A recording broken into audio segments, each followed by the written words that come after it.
trailblazer? Are you leading the way? Do you lead others, or are you good with just following? You know, those of us that are entrepreneurs and in business for ourselves, we are in it for a couple reasons. And sure, having the freedom and liberty to be our own boss and march to our own drummer is one of those reasons. But another reason is that we want to lead others into a better way through the product or service that we offer.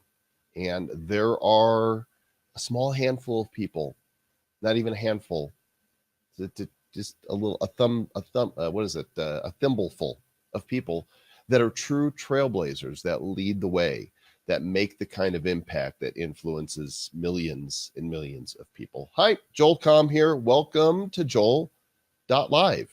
I am live. You're here. I'm here. It's good. And as you come on in, please be sure to share the broadcast, and we're going to have a fun discussion here. If you're watching the replay, as many of you do, well, then welcome to the replay. I'm glad you're here for that as well. I've been occupying myself recently with not blazing a trail, unless you count playing World of Warcraft as trailblazing. I've been completely co-opted into the latest expansion of Blizzard's 14-year-old MMO, massively multiplayer online game, World of Warcraft. And so I've been just futzing around a whole lot lately, but that's okay, because that's one of the beautiful things about being self-employed is you get to do what you want, when you want, how you want, with who you want. So as you're coming in and sharing, maybe type into the comments and let me know where you're checking in from. And if you want to make comments so that I can see them, you might be watching this on a shared page. Somebody shared the video to another page. I won't see those comments. So if you want me to see your comments, you need to watch on the page of origination, which is on the BeLive TV page. BeLive is what I'm using to do this broadcast. It's a great tool that is designed to go directly to Facebook Live. And when you go to facebook.com/BeLive TV app and you make a comment, then I can see that comment, like from my buddy Friar Wade, and I can put it up on screen and say, hello, Lakeland, Florida. I've been there. It's a beautiful area. I can say, hello, Tony, who is waiting in the wings. And I'm going to be bringing in here in just a moment as my my special guest. And so make sure you hop over to the page at facebook.com/BeLive TV app. Scroll down the page and you'll see this face speaking to you like I am. And then you'll know that you'll be watching in the right place. So the quality of the video is bad. That's weird because my bandwidth is solid. In fact, I've been kind of curious. I'm going to run a quick speed test and I'll do it for all to see. Let's see if Giga Monster is doing a good job here. Let's click go and see what I'm getting. I am connected to Ethernet, so it should be solid, but you never know. It might be time for me to call and complain. Okay, my ping could be better, but my download speeds also could be better, but you know, we're looking pretty good there. That should be doing the trick. So it might be a Facebook issue. Let's see what our uploads are, because the upload speed is what the camera is picking up on and sending up to the net. And the upload is also solid enough to be getting decent throughput. So there you go. That's what we've got now. Todd, welcome. Good to see you. Mike, welcome to you as well. Okay, without any further ado, I want to jump right into the meat of this talk today, because I've got my friend Tony Rubleski with me. Tony is a best-selling author. He's the creator of the Mind Capture book series. He's written a number of books, and he regularly interviews and meets with some of the biggest minds in sales and direct marketing and internet. I mean, he's spoken with Seth Godin, Jay Abraham, Darren Hardy, who does Success Magazine, Jack Canfield, Brian Tracy. Any of these names sounding familiar? Well, they're all trailblazers.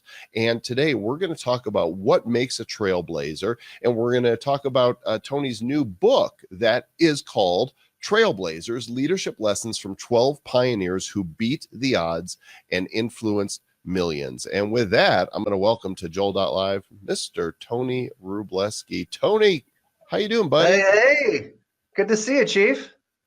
I'm not hearing you. Is your mic on? Probably. We're gonna try we this didn't again. really have a Hold chance on. to do much testing beforehand because we were That having better? some technical issues. If your mic isn't on, then you'll need to back out of the room and go to the little switchy thing up there on your profile and make sure that you have your mic selected. Because right now, I see your face. So I'm gonna let you figure that out. You got audio from Tony, guys? Say something, Tony.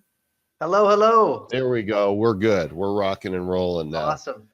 Good to see you, man. You as well. That T-shirt looks really good on you, Trailblazer Joel. Woohoo!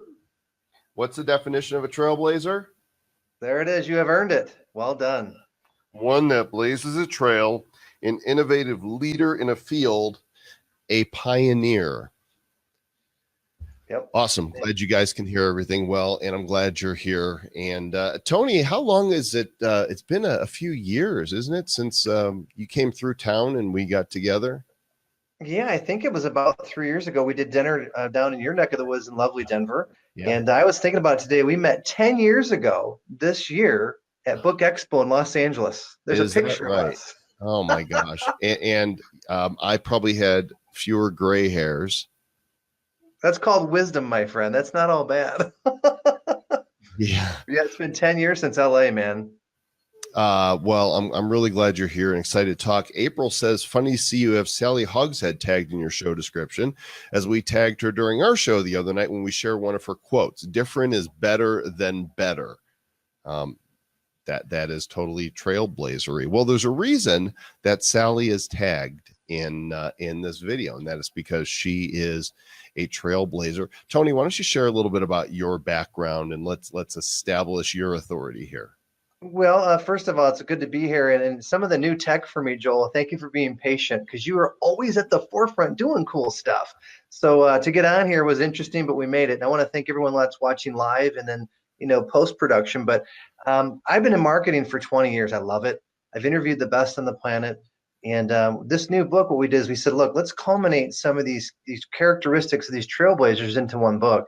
And Joel, I got to tell you, it was hard. I've done 100 and some odd plus interviews over a decade. I get the best, as you had mentioned in the introduction. And I had to look beyond friendship sometimes. You and I have known each other as peers and friends for a number of years. But I had to say, who is really good to put in this new book? And I thought, social media is so misunderstood. There's a lot of crazy train going on out there. And you've been through it all. I followed you since the AdSense code. We were both, peers on Morgan James with our books. And I just became a big fan. And as I got to know you, Joel, you're solid. I mean, you're a great person. You believe in others. You just have that core when you meet someone you kind of know. So it was not difficult to put you in as what I call, the social media trailblazer. I actually didn't mention in any of my my promotions that I'm in this book. Mike says, why don't you pull that blind that's behind you shut? Oh, yeah. Because it's kind of giving you this angelic glow that I know I know you. And let's not elevate you to angel status. We don't want to go to the light yet, so thank you, or wherever you might be. Even though you are a good guy. You're a good guy, but Thank you, my friend. All right. So that's the quick overview is doing all these interviews for years. I had one of my coaches say to me about 4 years ago, he said, look, you got all this gold off these interviews. And I had paid subscribers that got my newsletters and CDs each month. I know the old school days, CDs, what are those? And we went back through and archived, and it just came through. I thought, man, Joel's got it. And we've interviewed some of the best and brightest. And it was tough to narrow it down to the 12 trailblazers. And we have a bonus trailblazer named Brad Zales is the 13th. But it's just a lot of fun. I love learning. I'm always curious.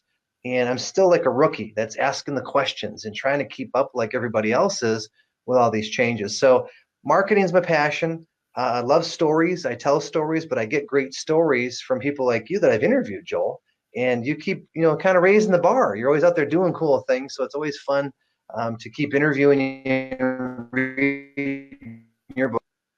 Well, I don't feel like, I hold a candle to some of these people in your book. I mean, you got Seth Godin in here, talk about a marketing trailblazer, and John Stossel, has been doing groundbreaking journalism for years. Dan Kennedy, Jeff Gittimer, Jay Abraham, Brian Tracy, Sally Hogshead. I mean, these people are, I feel like they are a tier above me, maybe 2 tiers.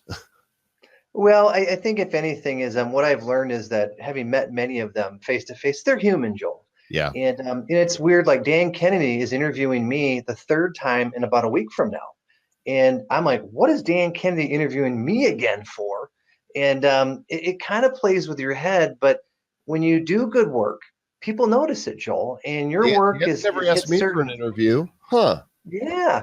So we'll make an introduction for you. But you look at it. I'm always grateful when I get time with you and I right now. This is valuable. Those that are watching in real time and those later, it's very valuable. So I always thank people for the gifts of their time and attention. And what's always interesting is they go through challenges. Everyone thinks because John Stossel's on Fox TV that he doesn't have problems. Imagine he's probably got more lawyers and more zeros behind his problems because he has challenges. We're all human, Yeah. Joel, and we all have setbacks. So I never look at the fact that someone might be quote unquote famous or on major networks, or someone that's kind of an up and comer. But I like trailblazers that are out doing things kind of off the radar, some that are very much on the radar, and also there's a couple of them in the book that are what I call up and coming trailblazers. So you've earned it. And you've put a lot of work into this, man. I mean, from the AdSense days to, when you had the first internet reality TV show, I didn't forget that stuff, Joel. You were doing some stuff way ahead of the curve. Well, let's talk a little bit about characteristics of a trailblazer, because I want people to go away from our time today having some specific types of things that these people who win big do. What and you've interviewed so many, you've got to see some common themes.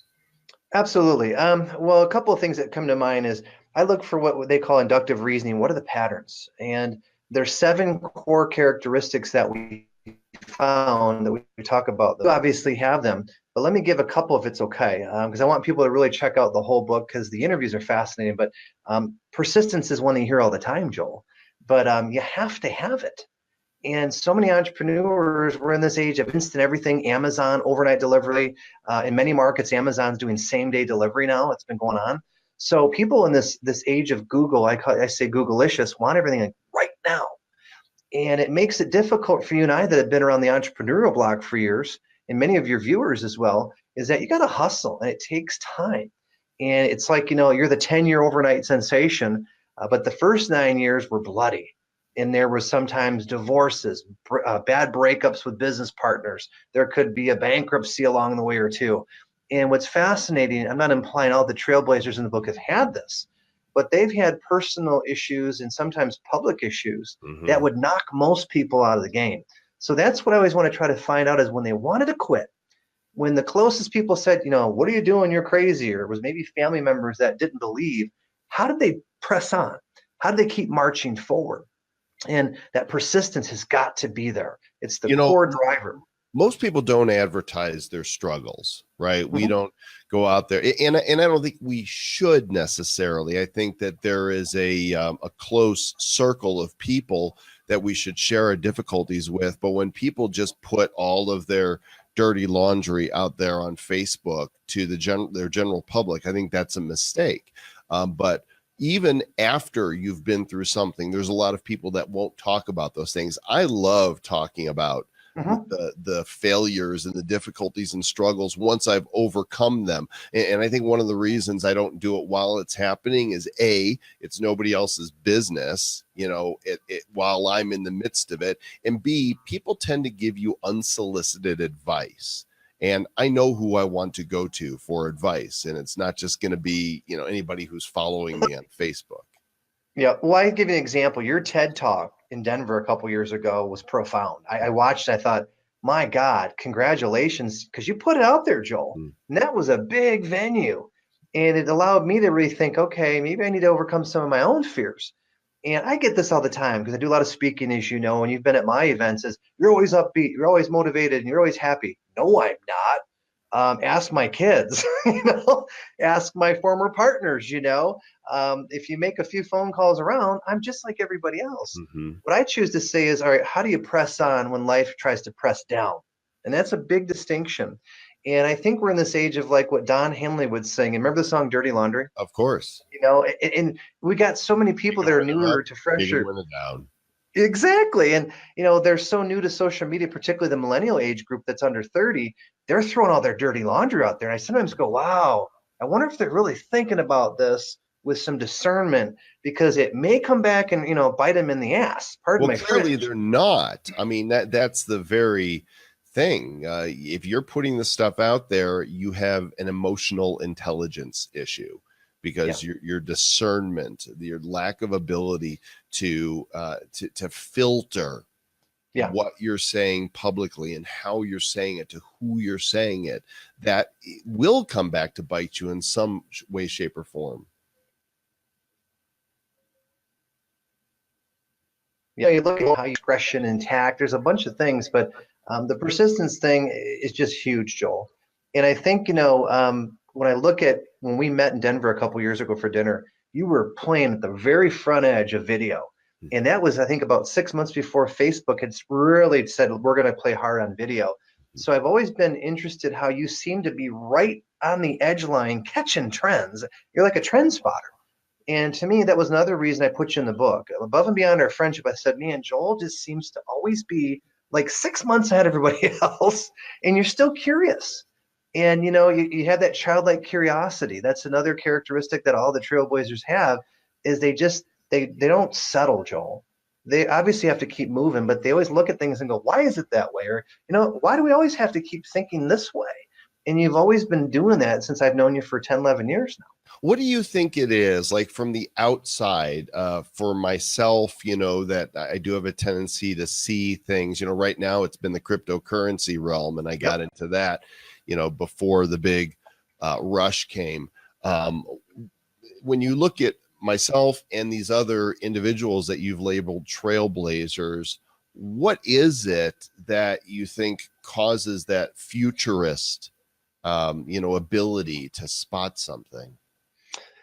I've never been asked that. I'm going to take a leap of faith here. And I think what it is there's a deep down desire in all the people I've interviewed, and particularly the Trailblazers in the book, is to say, you know what? I don't have this all figured out, but I'm going to keep questioning things. And I think if you get too comfortable, Joel, and I think our audience understand this, you're one step from getting knocked off the pedestal. And at different points in our business careers, we coast, or we have different situations. We have younger kids, or maybe we have a good business partnership and then we have a bad partnership. But I think the gift of experience and wisdom helps you decide if you're going to keep pushing that envelope and looking for things. And, a couple of the other Trailblazers in the book, Joel, I mean, we mentioned Dave Liniger from Remax. He's in your backyard. Founded arguably one of the top real estate companies as far as brand recognition, Remax, the big balloon company. And when I've interviewed him live and on the phone, he still acts like a little kid. He's always asking questions, and he's hungry, and he meets with his brokers and his owners, and he actually talks to them all the time. And I thought, that's how I want to be if I'm blessed to have 40, 50 years, is to frontline people and hire those that are younger and smarter that understand the technology and the trends. I mean, my social media team, the average is 24. My web guy is 26. My social media designer that does my memes is 23. And I go, wow, I have to like hand the reins over, Joel, because they're brilliant. I don't know it all. I'm a Gen Xer. I'm 46, so I'm stuck between all the baby boomers and all the millennials going, how do you all manage this? So I have to let go of the reins. This might surprise you, but I am a last year boomer. 1964. But I don't feel like a boomer. I don't feel like a gen. I don't know that I fit in any of these definitions of generation, because I do, part of my bio is eternal 12-year-old. And I think here's the thing. People say, what are you going to be when you grow up? And I always thought, even as a child, that question was so weird. Like I have to be something. Like, do I have to lock in? Doctor, final answer. Like, I'm going to be me, and I'm going to be me. And so I've kind of given up on the whole grow up thing. What am I going to be? Because even now, in just true confession, I'm struggling with what do I do next? I mean, the cryptocurrency podcast is going great, but I'm also restless and wanting to, there's some other things in my mind and heart. And what do I want to do now? And I realize I've got the adulting thing down, but I'm never going to grow up. Not going to Well, happen. I think that's a very common characteristic as well, as there's a restlessness. And most entrepreneurs have that kind of unsettled, like you get the curiosity, the drive, but we all go through it, Joel. I mean, I had a situation 5 years ago where I did an event in California and I lost my tail. I lost a lot of money on it. I took about a year to pull the event off. The event on the surface was a success, but I went to a meeting 3 months later in Las Vegas with my peers, and I watched Bob Proctor, the great Canadian motivator out of Toronto. I watched him on stage, and I thought, do I still want to do this? And I almost walked away from the industry in 2013. I remember it was July in Las Vegas. I sat in the back of the room with about 400 people, and I questioned my sanity, my drive, my mission. I said, do you really want to do this? And I took about 2 or 3 weeks, and I did some soul search. And I said, you know what? Is this normal? And what I realized was I still wanted to do it, but boy, I had a few dark nights of the soul, Joel Comm. And I'm glad I stayed in the industry, but I thought, was it worth it? I put all this time in. I lost a lot of money on the front end. I was away from my kids. I had a relationship that couldn't weather it.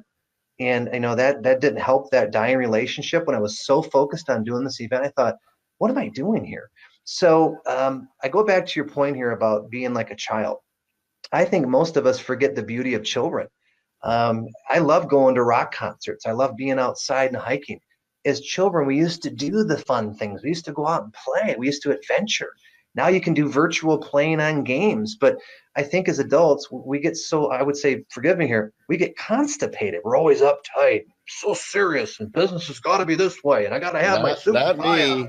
on. No. And I used to be, the guy looked like the corporate mafia banker on stage. I still wear my pink tie. If I don't, my fans get mad. But sometimes I'm like, I grew a beard last year. And I was like, wow, you grew a beard. I'm like, yeah, I'm going to live outside the edge. And I'll wear a sport coat on stage once in a while. And it was like, return to some of that fun fluidity as a child and not be so uptight, Tony. And maybe the last few years of growth has allowed me to be, okay, I'm a little bit more in my skin. I don't always have to be someone else. And I used to be very much about pleasing everybody else, Joel. My number one defect I've learned, I used to be a people pleaser. And the more I let go of that and learned on my self-discovery and my wise counsel in studying it, the more freer and more fun life and business have gotten again.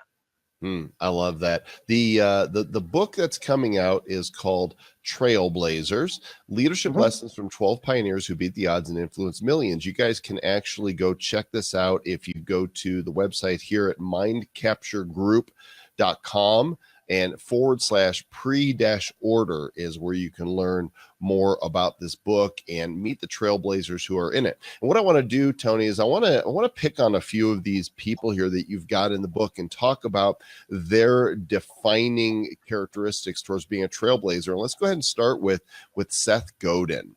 Who you've had the opportunity to speak with multiple times. He's an amazing marketer. He's legendary, multiple New York Times bestseller. What is it about Seth that really stands out that you think has, found him that place as a trailblazer? Well, it's a powerful question. And if you've been around Seth's world, the guy is the big thinker. I mean, I don't know where his curiosity button switch is at, but it's at such a high level where he's always questioning the status quo. And he's the type of thinker that I can imagine if you were in reincarnation, he was like Aristotle 2,200 years ago, where he was provoking everybody in the square to say, why do we always think this way when we could look this way or down there? So Seth to me is the provocateur. I interviewed him twice. One was for Lynchpin, and the other book was The Icarus Deception. The titles alone get your attention or mind capture, but the guy's books are they almost give you a headache because your mind gets spinning like, I've never thought like this. And so he does it with so few words. Like, Correct. I wish I could blog. I feel like there should be an article or a series called Blog Like Seth, right? that teaches how do you distill your thoughts down to the lowest common denominator, so that with just the right amount of words, all the words that are needed, you say exactly what you are thinking, and there's no fluff. Absolutely. And you look at some of the other more traditional, people might call them elite writers, and I have huge respect. You have the Daniel Pinks that are out there pushing the envelope. Malcolm Gladwell's brilliant. He's on my wish list again. So if you know someone on this call or this video and you can get me to Malcolm, I want to interview him before I check out of here. But they have a way of really explaining in such deep rabbit holes. Seth is the anti-explainer. He just strips it right down raw. And what other writers might take 100 pages, Seth can do in 4. And it's just fascinating to watch him really trim, refine, and just boom, there's the whopper. There's the mind bender, I call it. Yeah, I actually, Seth and I know each other, and it's been a long time since I've run into him. I actually need to get him onto the show as well. He doesn't like to give very many interviews. Yeah. And if I can help you with introduction, let me know. He was very gracious. T-shirts to you and your peers. He got right. I can't speak for him, but he's very picky. But when you get him, he is amazing. He's unscripted too. He's like, let's just freeform. I'm like, cool. So right. He's very genuine from that aspect as well. Let's talk about John Stossel. I did have the opportunity to interview John along with Travis Wright for the Bad Crypto podcast, because he's dabbled in crypto and certainly has some futurist thoughts about digital money. What did you take away from your time with John? I think with John, if anything, was he allowed himself to change. He fought a lot of conventional norms at ABC, Joel. ABC, if you look at traditional labeling, I know we shouldn't do that, but it makes defining things quicker and easier overall. ABC is more liberal when he was there. He was on 2020 for many years with Barbara Walters, Hugh Downs, and he switched to Fox. And when we did the interview, I said, what was that like? You're going from a left-leaning network to a far right. And a couple of things he said in the interview, I'm going to try to paraphrase him best, is in his early 20s, he became a fan of libertarianism. Mm-hmm. And it was completely opposite of what he was taught in more of the elite. I think he was a Yale graduate. Don't quote me on that, but he's one of the Ivy League schools. And that's not traditional to teach libertarianism. He found it on his own. And it changed his paradigm to start questioning everything. And I said, basically, what was it like in the newsroom? I mean, you're asking all these provocative questions that government's not always the answer. And he said, many times he'd walk down the hallway and Peter Jennings, remember the great Canadian broadcaster, World News Tonight, would almost turn and run from him, like, oh, there's Stossel, And I remember watching him in high school and college on 2020 on Friday nights. Remember the old days of 4 channels, Joel, where there wasn't any choice? ABC, NBC, that was all you had. PBS, and your local network. Correct. You had the antennas with the dog, the tinfoil on the antennas, the rabbit ears. Right. But Stossel was like a household name on Fridays, him and Barbara Walters and Hugh Downs. And, he just was like, Barbara Walters felt kind of sorry for me. But you got to remember, he said in the interview, and I sensed this, a lot of his stories got shot down or never even made the newsroom because they were too out there, fit the script of ABC's format or their programming. So Stossel, for many, many years, had to deal with a lot of rejection.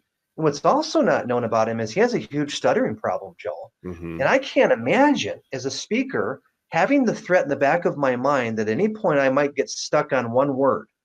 And he's on live television back then. And I'm thinking, wow, that takes a lot of guts to go out with a stuttering problem and go on live television.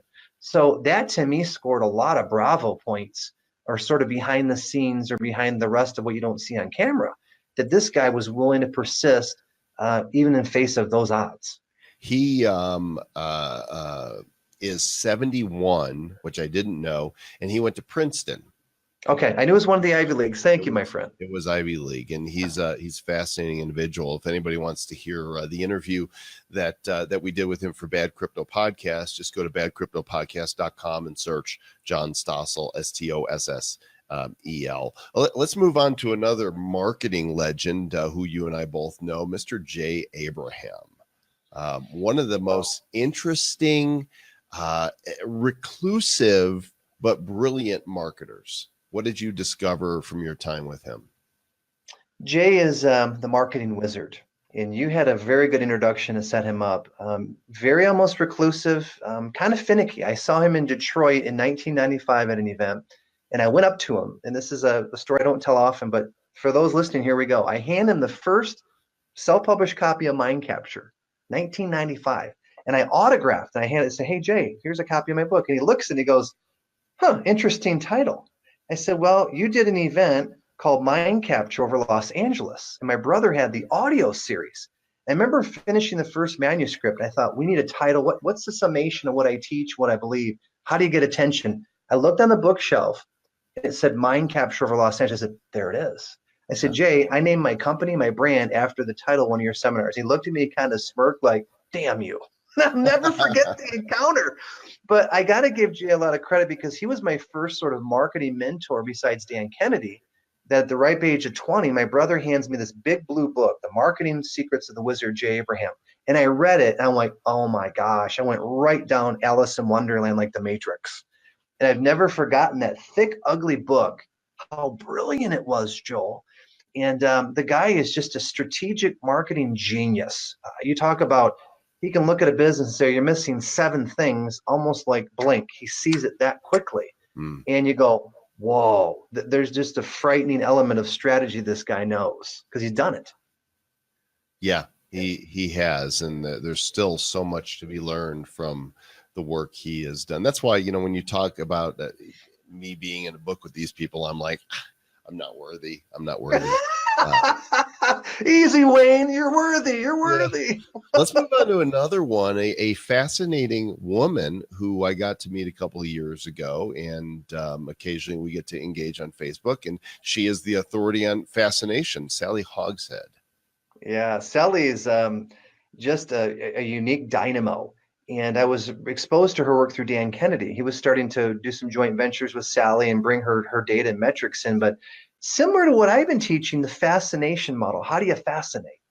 And I loved her perspective, and I loved her metrics, as far as she's a great communicator, as we both know, but she has the data to back it up. And I think what's so neat is she worked in the big corporate branding world for many, many years. But her stories, if you've read Fascinate or How the World Sees You, that's her other New York Times bestseller. But Sally's work is just, it's rare, because she doesn't just talk the game, she's got the data. And her fascination studies of how she identifies personality styles, that's so far ahead, Joel. And it's so complex. I'm like, man, I get lost. I don't know how she came up with the data, but I have to give her kudos, because she's blazing the trail with human behavior. Her book how we think. Is great. How to Fascinate. If you guys haven't done that yet, it's one of those books where you take a self-evaluation, and what is it that she calls is like a fascination index, or it's how I remember what it is. How the world sees you. Correct. Not how you see yourself, but when people talk about you and think about you, what space do you occupy? And that's a great little self-evaluation that I did it.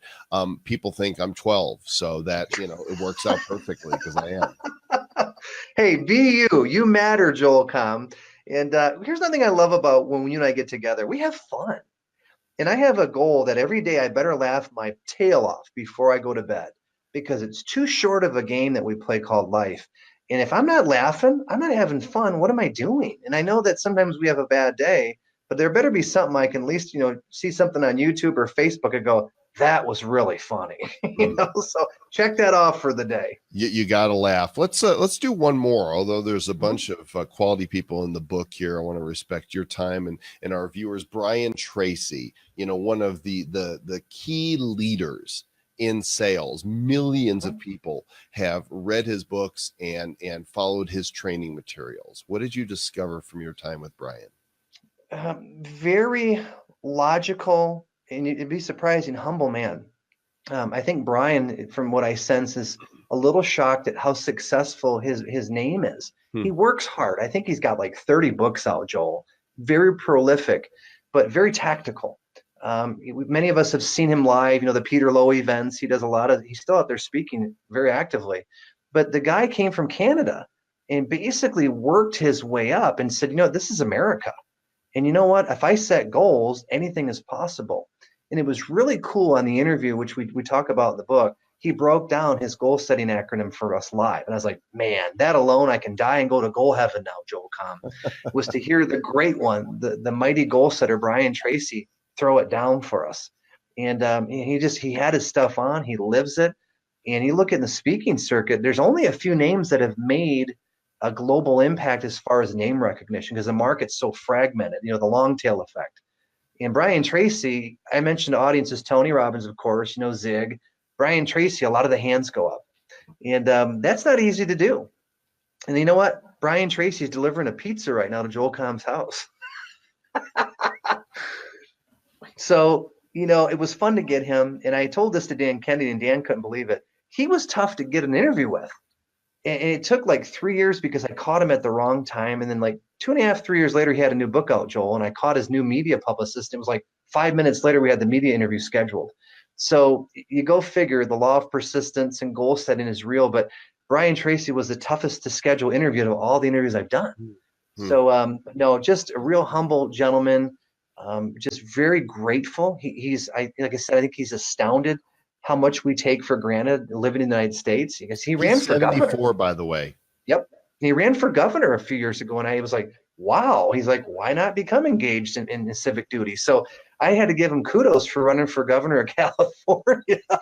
Like, that's wow. Pretty gutsy, Brian. That's super gutsy. And what I'm hearing here, the theme that seems to be woven from all of these people is that there's humility.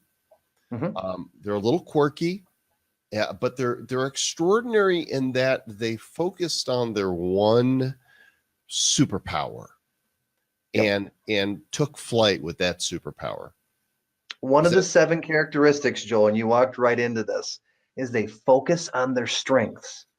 That's not often taught.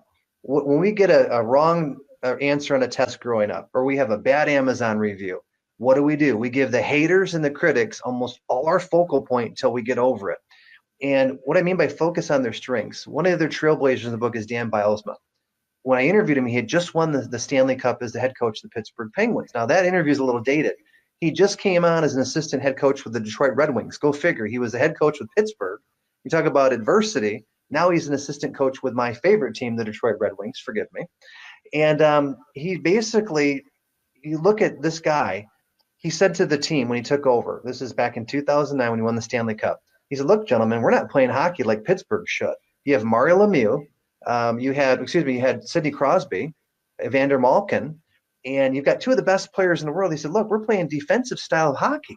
How should they have played, Joel? On the offense. You've got the best player, basically the Wayne Gretzky of the league, Sid Crosby, on your team. What he did is he got him to think differently and focus on attacking other teams. They went from 8th place when he took over in February to tied. They made the final playoff spot, and they won the Stanley Cup as a rookie head coach. What he got him to do was to play their type of hockey, get teams on the retreat, outscore them, and have them scared before they hit the ice, because he had them thinking differently and obviously focused on their strengths. So fascinating interview. Probably one of my top 5 favorite interviews was that interview with him, because he had just won the Stanley Cup. Well, and he's not the ones we've talked about, and in him, they're not the only ones in here. Let me put the book up again, and I want to give you an opportunity here to tell people why they should go to this URL if they haven't figured it out by now, and pre-order their copy of Trailblazers. Well, thank you. A couple of reasons why is we're going to be doing some bonuses, and when people go through there, they get a preview of the book. Joel, there's thousands of books released every week. I want them to do their homework and take a look at who's in the book. But more importantly, when they pre-order, we want to make sure that we give them a little extra for that. Again, time is at a premium. Attention's at a premium. And that way they can really peruse the pre-order of who's going to be featured in it. And there's also advanced reviews. Obviously you can go to barnesandnoble.com, you can go to Amazon and pre-order, but I always like to do something above and beyond. And we're going to be doing some contests as well. So it's another reason we're not tracking everybody's email per se, but we are going to circle back when we launch the first week of September and say, hey, if you purchased a book or pre-ordered, send us over your email. We'll put you into a contest, which we're going to announce the first week of September. So it really just gives folks an idea of more of the book, look behind the cover per se. And if you enjoy it, that's a great URL to go to. Here's 6 game-changing lessons from your book, 7 surprising key characteristics that all trailblazers share, the power of focus and mindset in world with 9-second attention spans, ways to respond and deal with doubt, adversity, and criticism, strategies to help reinvent your business or career, how trailblazers manage time to get more done, and how to effectively grow a business and team. You guys can go check this out. Mindcapturegroup.com is Tony's main site, and so you can go here and you can learn more about the Tony and the things that he's into and his events. I've been to one of his events before, and it's fantastic, always educational, insightful. And mindcapturegroup.com/pre-order is where you can go and get this book that comes out in just a couple weeks from now. And those of you watching the replay, it might be out already. So Yes. go check that out. And Joel, you are very kind. I definitely appreciate it. And let me give you some feedback. You spoke in Chicago 4 years ago, and they're still talking about Joel Comm. Oh, what did I say? I mean, they're like, they loved you, and it was an honor to get you in Chicago. And we're going to work on getting you back the next year or two. Okay. I would love that. That would be great. Tony, thanks so much. Tony Rubleski, author. You're welcome. Trailblazer. Tony, I'm going to drop you down in the lobby, but stick around for a moment. I'm going to talk to you when we're offline here. Very good. And thanks to all of you for joining today and learning more about the Trailblazers. Hopefully you got, even if you got one thing out of here that helps you shift your mindset so that you can move closer to your objectives and your goals, then it was time well spent. Appreciate you for watching. Catch you next time on Joel.LIVE. I will be here, and if I'm here, you'll know I'm alive. And if you're watching the replay, maybe I need to get Joel.replay. Did they make that? I don't know. Catch you guys next time. Do good stuff.